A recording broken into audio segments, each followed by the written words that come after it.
شروع کرتی ہوں اللہ کے نام سے جو بڑا مہربان نہایت رحم کرنے والا ہے۔ جدید دور میں کہ جہاں آج ہم نے زمین کا کونا کونا چھان مارا ہے، یہاں تک کہ ہم دوسرے سیاروں پر بھی قدم رکھ چکے ہیں، لیکن پھر بھی یاجوج ماجوج کی جائے رہائش ہم کیوں نہیں ڈھونڈ سکے۔ یاجوج ماجوج کے بارے میں بے تحاشا افسانوی باتیں بھی مشہور ہیں کہ جس کی وجہ سے عام لوگ تو یاجوج ماجوج کو انسانی مخلوق ہی نہیں سمجھتے۔ کیا یہ بات درست ہے کہ یاجوج ماجوج کی قومیں حضرت حوا کے بغیر ہی حضرت آدم علیہ السلام کے نطفے سے پیدا ہوئی تھیں؟ آئیے آج یاجوج ماجوج کی قوموں کا ذکر قرآن و حدیث کی روشنی میں کرتے ہیں۔ سب سے پہلے تو بات کرتے ہیں کہ ان قوموں کی تخلیق کیسے ہوئی۔ اس بارے میں علامہ حافظ ابن حجر عسقلانی فتح الباری میں ایک ضعیف روایت حضرت کعب رضی اللہ تعالی عنہ کے حوالے سے پیش کرتے ہیں کہ یاجوج ماجوج حضرت آدم کی اولاد میں سے ہیں کہ ایک دفعہ ان کا نطفہ زمین میں گھل مل گیا اور زمین میں پھر ان کی تخلیق ہوئی۔ مصنف اس روایت کو خود یہی کہہ کر جھٹلا دیتے ہیں کہ انبیاء علیہ السلام احتلام سے پاک ہوتے ہیں، اس لیے یہ ممکن نہیں ہے، اور ویسے بھی یہ ایک بہت ضعیف روایت ہے کہ جس کی سند صحیح نہیں۔ مختلف روایات اور تاریخی کتابوں سے جو ثابت ہوتا ہے وہ یہ ہے کہ یاجوج ماجوج دو قبیلے ہیں جو کہ حضرت نوح علیہ السلام کے بیٹے یافس کی اولاد میں سے ہیں۔ یاجوج اور ماجوج دو سردار تھے جنہوں نے ایک دوسرے کی بہنوں سے شادی کی اور قسم کھائی کہ وہ اب اپنے خون میں ملاوٹ نہیں کریں گے، اس لیے انہوں نے اپنے بیٹے بیٹیوں کی شادیاں بھی آپس میں کی۔ ان کی نسل بہت پروان چڑھی، کہا جاتا ہے کہ ان کی عورتیں ایک ہی حمل بیک وقت 4 بچے جنتی تھیں، جس کی وجہ سے ان کی نسل بہت زیادہ پھیل گئی تھی۔ یہ انسان ہیں اور کافر ہیں، یہ جس جاندار کے پاس سے گزرتے اسے کھا جاتے تھے۔ یہ موسم بہار میں اپنے غاروں سے نکل کر سبزہ کھا جاتے اور خشک چیزیں اٹھا کر لے جاتے تھے۔ ان کے پنجے اور دانت درندوں جیسے اور ان کے بال اتنے لمبے کہ جسم چھپا لیتے تھے۔ اس وقت بھی دنیا میں ہماری آبادی کے ایک انسان کے بدلے میں یاجوج ماجوج کی قوم کے 10 افراد موجود ہیں، یعنی یاجوج ماجوج کی قوم ہم سے 10 گنا زیادہ ہے۔ صحیح بخاری کی حدیث میں روایت ہے کہ نبی کریم صلی اللہ علیہ وآلہ وسلم نے فرمایا کہ ہر 1000 میں 999 جہنمی ہوں گے، تمہیں بشارت ہو، وہ ایک آدمی تم میں سے ہوگا اور 1000 دوزخی یاجوج ماجوج کی قوم سے ہوں گے۔ پھر نبی کریم نے فرمایا اس ذات کی قسم جس کے ہاتھ میں میری جان ہے، مجھے امید ہے کہ تم تمام جنت والوں کے 1/3 ہوگے۔ اس حدیث سے ہم اندازہ کر سکتے ہیں کہ یاجوج ماجوج کی تعداد کتنی ہوگی۔ تاریخی شواہد سے معلوم ہوتا ہے کہ لوگ شمال مشرقی ایشیا میں زندگی بسر کر رہے تھے اور اپنے وحشیانہ حملوں کے نتیجے میں ایشیا کے جنوبی اور مغربی علاقوں میں مصیبت برپا کرتے تھے۔ بعض تاریخ دانوں نے ان کی رہائشی علاقے کو ماسکو اور توبلسے کے آس پاس بتلایا ہے، اور بعض کا خیال ہے کہ یاجوج ماجوج کا شہر تبت اور چین سے بحیرہ منجمد شمالی تک اور مغرب میں ترغستان تک پھیلے ہوئے تھے۔ قیامت کے 10 عظیم نشانیوں میں سے ایک یاجوج ماجوج کا ظہور بھی ہے۔ اللہ پاک قرآن مجید میں فرماتا ہے، یہاں تک کہ یاجوج ماجوج کھول دیے جائیں گے اور وہ ہر بلندی سے دوڑتے ہوئے آئیں گے۔ یاجوج اور ماجوج کا وجود ذوالقرنین کے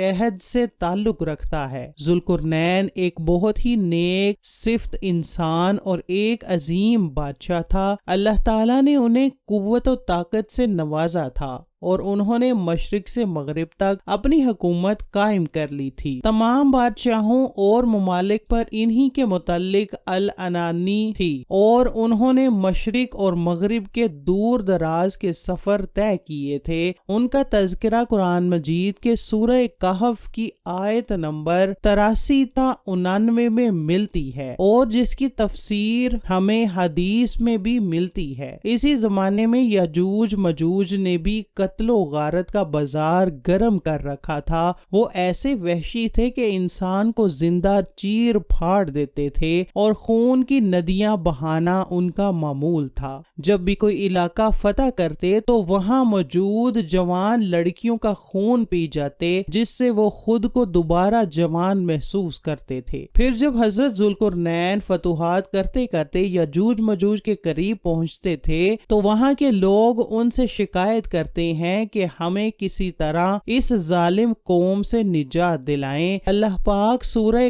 کہف میں فرماتا ہے، یہاں تک کہ جب دو دیواروں کے درمیان پہنچا، ان دونوں کے پرے اس نے ایک ایسی قوم پائی جو بات سمجھنے کے قریب بھی نہ تھی۔ انہوں نے کہا، اے ذوالقرنین، یاجوج مجوج اس ملک میں فسادی ہیں، تو کیا ہم آپ کے لیے کچھ خرچ کا انتظام کر دیں، اس شرط پر یہ کہ آپ ہمارے اور ان کے درمیان ایک دیوار بنا دیں۔ اس نے جواب دیا کہ میرے اختیار میں میرے پروردگار نے جو دے رکھا ہے وہی بہتر ہے، تم صرف قوت و طاقت سے میری مدد کرو، میں تم میں اور ان میں مضبوط حجاب بنا دیتا ہوں۔ مجھے لوہے کی چادریں لا دو، یہاں تک کہ جب ان دونوں پہاڑوں کے درمیان دیوار برابر کر دی تو حکم دیا کہ آگ تیز جلاؤ۔ لوہے کی ان چادروں کو بالکل آگ میں کر دیا تو فرمایا، میرے پاس لاؤ، اس پر پگھلا ہوا تانبا ڈال دو۔ پس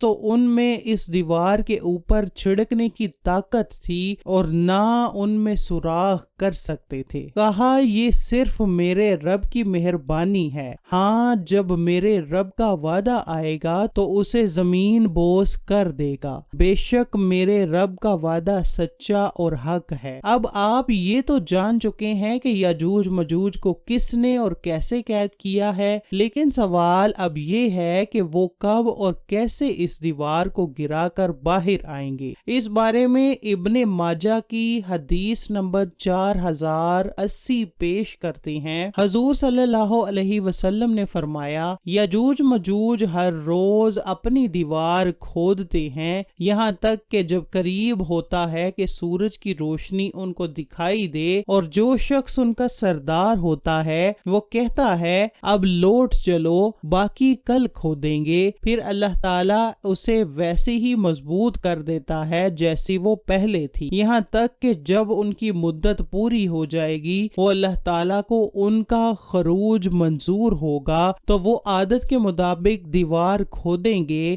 جب کھودتے کھودتے قریب ہوگا کہ سورج کی روشنی دیکھیں تو اس وقت ان کا سردار کہے گا کہ اب چلو، لوٹ چلو، اور انشاءاللہ کا لفظ کہیں گے، چنانچہ اس دن وہ لوٹ جائیں گے۔ وہ دیوار اسی حال پر رہے گی جیسے وہ چھوڑ گئے تھے، پھر وہ صبح آ کر اسے کھودیں گے اور اسے کھود کر باہر نکلیں گے۔ محدثین و مفسرین میں یاجوج مجوج کی قوم اور ذوالقرنین کی دیوار کے حوالے سے بہت سے اختلافات پائے جاتے ہیں۔ اب تک 5 ایسی دیواریں سامنے آ چکی ہیں جن کے بارے میں قیاس کیا جاتا ہے کہ ان کے پیچھے یاجوج مجوج کو قید کیا گیا تھا۔ ان میں سے ایک دیوار چین بھی ہے، لیکن یہ عام مسالے سے بنی ہوئی ہے۔ یمن میں دیوار مارب کے بارے میں بھی سد ذوالقرنین ہونے کا گمان کیا جاتا ہے، لیکن یہ سیلاب روکنے کے لیے بنائی گئی تھی۔ کفکار میں دریائے خزر اور بحرائے اسود کے درمیان دیوار کی طرح کا پہاڑی سلسلہ شمال اور جنوب کو الگ کرتا ہے۔ یہاں ایک لوہے کی دیوار بھی نظر آتی ہے جس کے بارے میں لوگ قیاس کرتے ہیں کہ یہی ذوالقرنین کی دیوار ہے۔ ایک صحابی نے رسول اللہ صلی اللہ علیہ وآلہ وسلم سے عرض کیا کہ میں نے اس دیوار کو دھاری دار چادر کی طرح دیکھا ہے جس کی ایک دھاری سرخ ہے اور ایک کالی ہے۔ اس پر رسول اللہ نے فرمایا، واقعی تم نے اس کو دیکھا ہے۔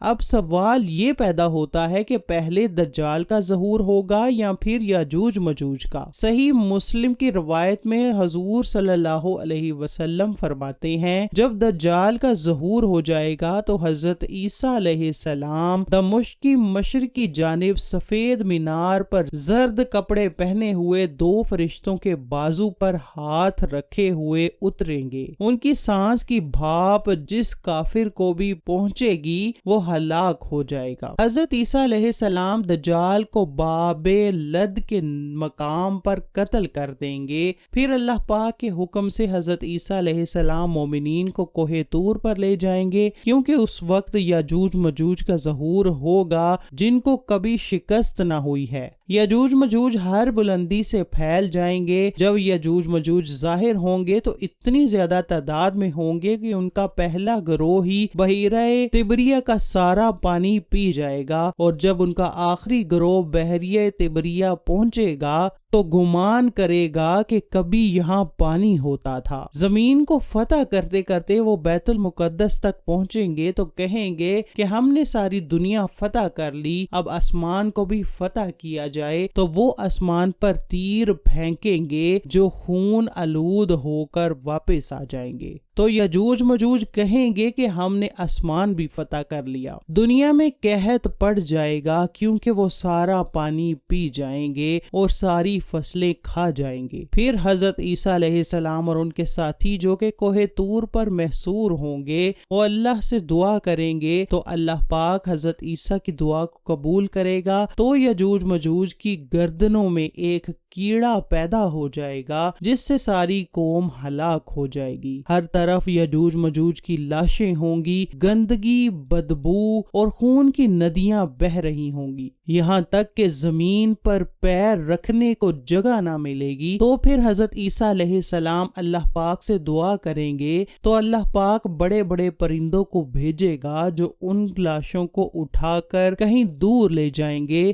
جہاں اللہ پاک کا حکم ہوگا۔ رسول اللہ نے فرمایا، اس ذات کی قسم جس کے ہاتھ میں میری جان ہے، زمین کے جانور ان کا گوشت اور چربی کھا کر خوب موٹے ہوں گے۔ جب پرندے ان کی لاشوں کو اٹھا کر لے جائیں گے تو ان کے تیر کمان اس مقدار میں زمین پر ہوں گے کہ مسلمان ان کے تیر اور کمانوں سے 7 سال تک ایندھن جلا سکیں گے۔ اس کے بعد اللہ پاک ایسی بارش برسائے گا کہ سب کچھ اس میں بہہ جائے گا اور زمین ساری دھل کر پاک ہو جائے گی۔ پھر زمین پر ایسے پھل اگیں گے کہ ایک انار ایک جماعت کے لیے کافی ہوگی۔ دودھ میں ایسی برکت ہوگی کہ ایک اونٹنی کا دودھ ایک بڑی جماعت کے لیے کافی ہوگا، ایک بکری کا دودھ ایک گھرانے کے لیے کافی ہوگا۔ سبحان اللہ۔ پھر کئی سال تک لوگ ایسے ہی رہیں گے۔ پھر اللہ پاک ایک ٹھنڈی ہوا بھیجے گا